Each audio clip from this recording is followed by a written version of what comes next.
नमस्कार दोस्तों, मेरे चैनल में आपका बहुत बहुत स्वागत है। दोस्तों, यह वीडियो NIMS स्टूडेंट्स के लिए है और जिन्होंने हिंदी 301 सब्जेक्ट लिया हुआ है। दोस्तों, इस वीडियो में आप चैप्टर 2 के बारे में पढ़ेंगे। चैप्टर 1 आपका थ्योरी एग्जाम में नहीं आएगा, उसमें से केवल TMA के लिए ही क्वेश्चन रखे गए। चैप्टर 2 जिसका नाम है सैगुण भक्ति काव्य। दोस्तों, इस पाठ के 3 पाठ हैं, तुलसीदास, सूरदास और मीराबाई। आइए इस पाठ के इन तीनों पाठों को विस्तार से और बहुत ही मनोरंजक ढंग से समझते हैं। सैगुण का अर्थ। निर्गुण भक्ति काव्य धारा के कवि यह मानते हैं कि ईश्वर भगवान का कोई रूप आकार नहीं है, लेकिन सैगुण भक्ति काव्य धारा के कवि यह मानते हैं कि ईश्वर का रूप आकार है।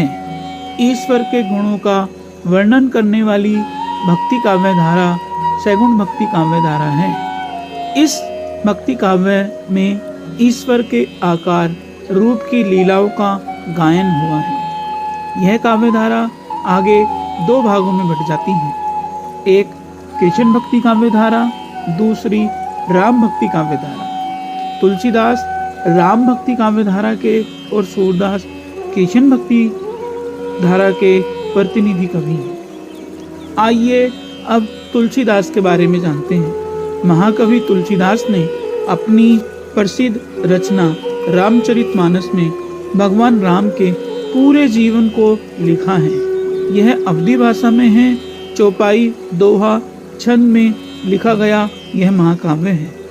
आइए अब पाठ की शुरुआत करते हैं। भरत का भातृ प्रेम। यह पाठ रामचरितमानस के अयोध्या कांड का बहुत मार्मिक वर्णन करता है। आइए अब इसके अर्थ को विस्तार से समझते हैं। राम जब सीता और लक्ष्मण सहित 14 बरस का वनवास के लिए वन में चले जाते हैं तो अयोध्यावासी बड़े दुखी होते हैं। राम के छोटे भाई भरत इनमें सबसे ज्यादा दुखी होते हैं। वह अपने को इसका दोषी मानते हैं।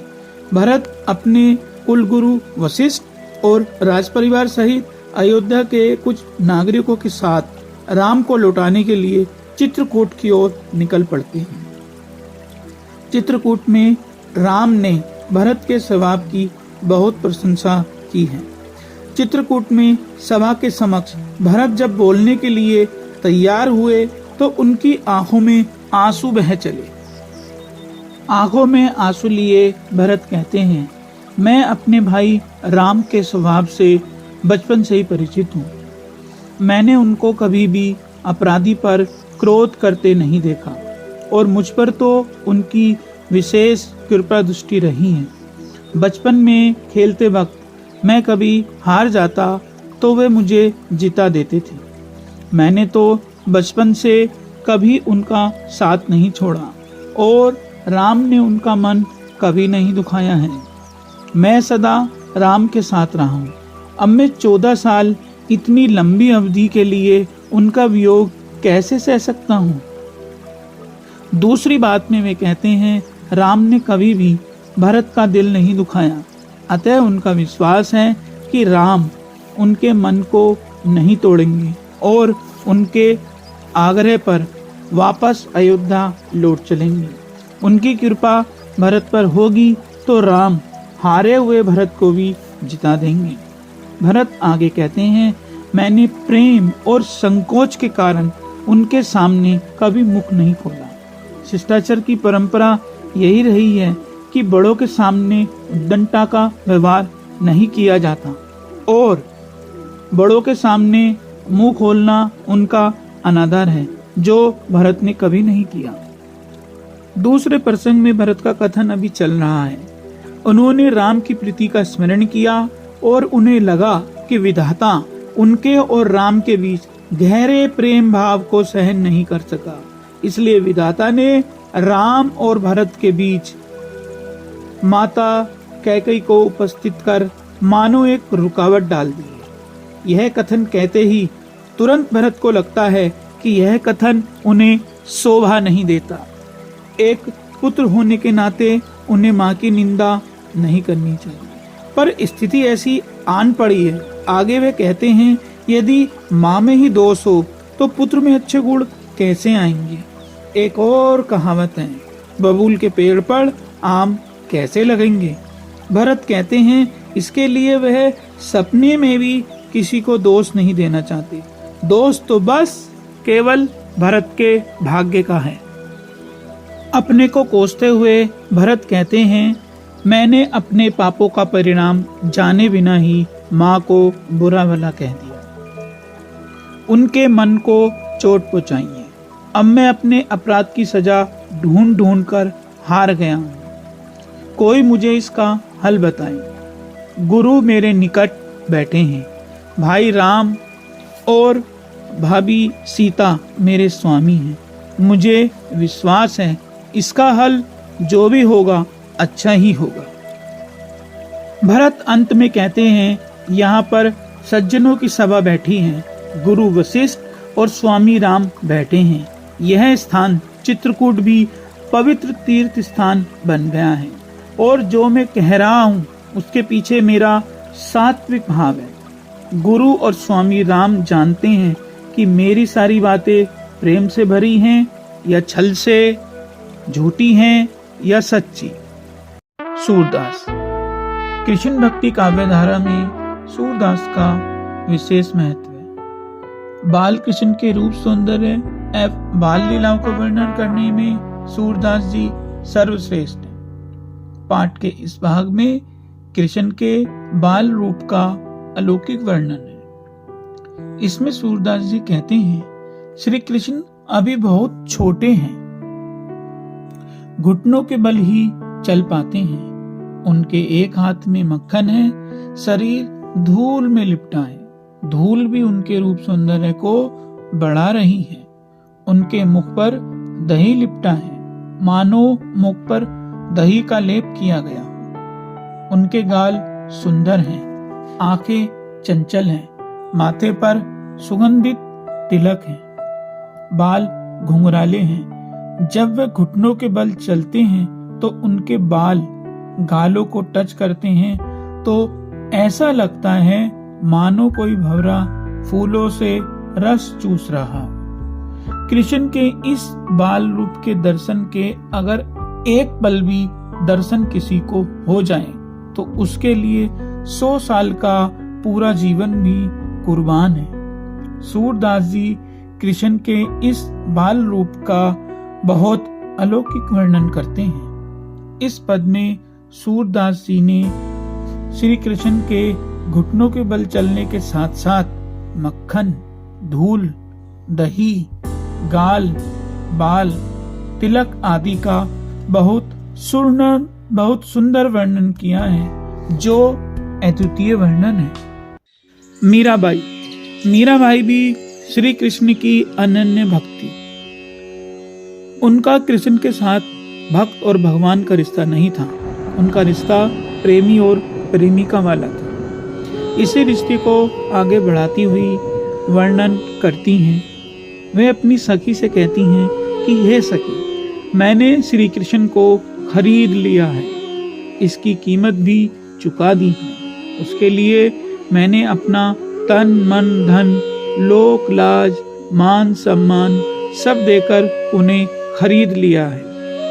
और तुम कहती हो मैंने यह सौदा बहुत महंगा किया है। हे सखी, यह सौदा महंगा नहीं, बहुत सस्ता है। श्री कृष्ण को पाने के लिए अगर यह सब कुछ चला भी जाए तो भी यह सौदा बहुत सस्ता है। मैं खुले आम संसार में यह घोषणा करती हूँ कि मुझे श्री कृष्ण से प्रेम है। इसके लिए मुझे समाज से अपवाद, भर्त्सना, लालसन आदि कुछ भी मिले वो मैं सब सह लूं, क्योंकि श्री कृष्ण को पाने के लिए अगर यह सब कुछ चला भी जाए तो कृष्ण को पाने की यह कीमत बहुत कम है। उन्हें पाने के लिए मैंने अपना सब कुछ न्योछावर कर दिया है। दूसरे कथन में मीरा श्री कृष्ण से उनको और सबको दर्शन देने की प्रार्थना करती है। इस पद में मीराबाई और श्री कृष्ण के अतुल्य प्रेम का अलौकिक और बहुत सुंदर वर्णन है। आइए अब इस पाठ के इम्पोर्टेंट क्वेश्चन प्रश्न उत्तर पर विचार कर लेते हैं जो एग्जाम की दृष्टि से महत्वपूर्ण है। पहले हम ऑब्जेक्टिव बहुविकल्पीय प्रश्नों की बात करते हैं। भरत मां के प्रति अपराध भाव से ग्रस्त है क्योंकि पहला, कैकेयी ने राम को वनवास दिया। दूसरा, कैकेयी ने राम से परामर्श नहीं किया। तीसरा, भरत कैकेयी को चित्रकूट ले आया। चौथा, भरत ने कैकेयी को बुरा भला कहा।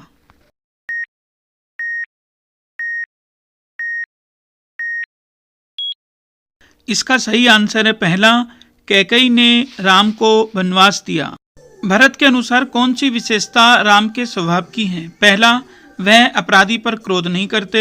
दूसरा, वह खेलते समय जीते हुए को भी हरा देते हैं। तीसरा, वे भरत का दिल दुखाते हैं। चौथा, वे लक्ष्मण से अधिक प्रेम करते हैं।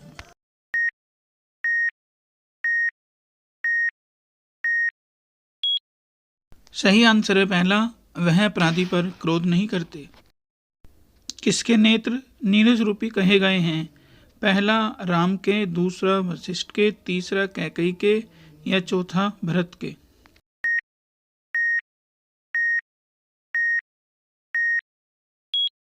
सही आंसर है नंबर 4, भरत के। भौरों के समूह की तुलना किससे की गई है?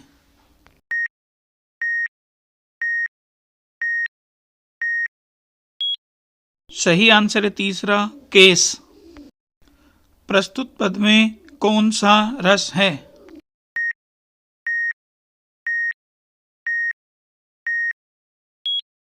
सही आंसर पहला, वात्सल्य। प्रस्तुत पद में किसे मोल लेने की बात कही गई है?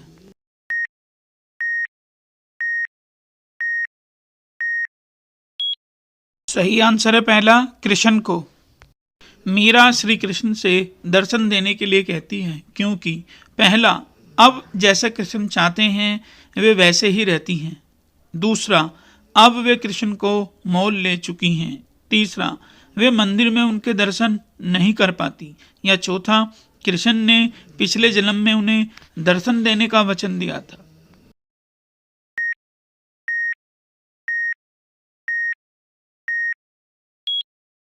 सही आंसर है 4, कृष्ण ने पिछले जन्म में उन्हें दर्शन देने का वादा दिया था। आइए अब उन वर्णनात्मक क्वेश्चनों की बात कर लें जो एग्जाम की दृष्टि से इम्पोर्टेंट हैं। उनमें पहला क्वेश्चन है, राम और भरत का प्रेम अद्वितीय है, इसको आज के संदर्भ में व्यक्त करें। दूसरा, माँ के प्रति भरत का आक्रोश क्यों था, इसको स्पष्ट करें। तीसरा, कृष्ण के बाल रूप का वर्णन अपने शब्दों में कीजिए। चौथा, मीरा के पद में श्री कृष्ण की प्रेम की अभिव्यक्ति किस रूप में हुई है? दोस्तों, ये क्वेश्चन वर्णनात्मक रूप में हो सकते हैं। इनका उत्तर आपको 50 या 100 शब्दों में लिखने को कहा जा सकता है। यदि आपने वीडियो को ध्यानपूर्वक देखा है और अच्छी तरह समझा है तो इन क्वेश्चनों के आंसर लिखने के लिए आपको कोई दिक्कत नहीं होगी। उम्मीद है ये वीडियो आपको बेहद पसंद आई होगी। दोस्तों, यह वीडियो बहुत मेहनत से बनी है। अगर आपको अच्छी लगी है और पसंद आई है तो इस वीडियो को शेयर और लाइक जरूर कीजिए और अपने दोस्तों को आगे फॉरवर्ड जरूर कीजिए। वीडियो को यहाँ तक देखने का आपका बहुत बहुत धन्यवाद।